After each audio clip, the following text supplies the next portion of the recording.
Hello friends, मैं आपका दोस्त डॉक्टर सुनील कुमार और आप देख रहे हैं डॉक्टर कुमार एजुकेशन।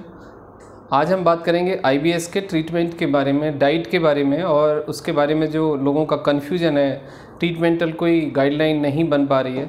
लेकिन उससे पहले आपको ये जानना होगा ट्रीटमेंट से पहले कि आपको अपनी डाइट को फिक्स करना होगा। आईबीएस के पेशेंट को जब तक डाइटरी मॉडिफिकेशन नहीं होगा, जब तक वो अपनी डाइट को फिक्स नहीं करेगा, तो आईबीएस को ट्रीट करना बहुत मुश्किल है, इवन द इम्पॉसिबल है।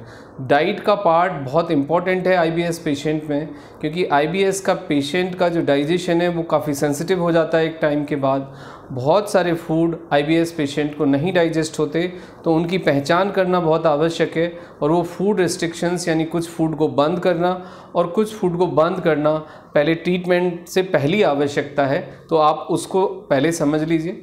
आईबीएस के पेशेंट में दो कंडीशंस में देखी जाती हैं, या तो कुछ लोगों को कॉन्स्टिपेशन बना रहता है या फिर कुछ लोगों को डायरिया वाली कंडीशंस होती है। कई बार वोमिट होता है, कई बार ब्लोटिंग होती है, गर्ड रिफ्लेक्स देखा जाता है, पेट फूल जाता है, पेट में गोला सा बन जाता है, डाइजेशन नहीं होता और वो एक सेंसिटिवनेस बनी रहती है, यानी आपका डाइजेस्टिव सिस्टम कम्प्लीटली ट्रिगर हो गया है। कुछ खाएंगे आप और इमीडिएटली आप फील करेंगे कि आपको वॉशरूम जाना है, या फिर आप एक वॉमिटिंग की टेंडेंसी डेवलप होती है।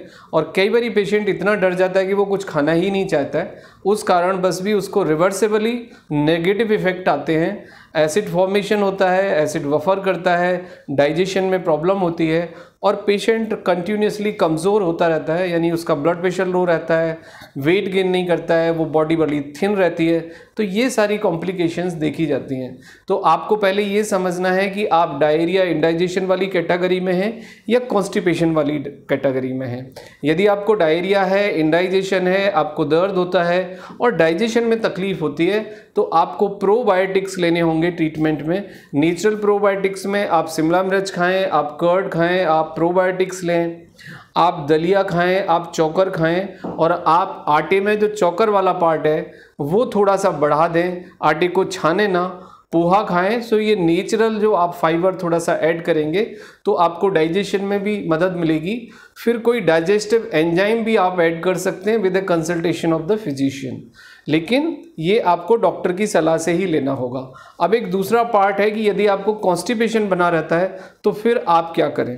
कॉन्स्टिपेशन वाले पार्ट में आपको सॉल्युबल या इनसॉल्युबल फाइबर दिए जा सकते हैं ट्रीटमेंट के रूप में, जो कि डॉक्टर आजकल आपको रिकमेंड करते हैं। लैक्टुलोज आप ले सकते हैं, या फिर फाइबर डाइट, आजकल बाज़ार में भी सॉल्युबल फाइबर डाइट मिलते हैं, तो वो आप ऐड कर सकते हैं। ईसबगोला ऐड कर सकते हैं। बट आपको पहले अपनी बॉडी के नेचर को समझना होगा, प्लस फूड फिक्स करना होगा।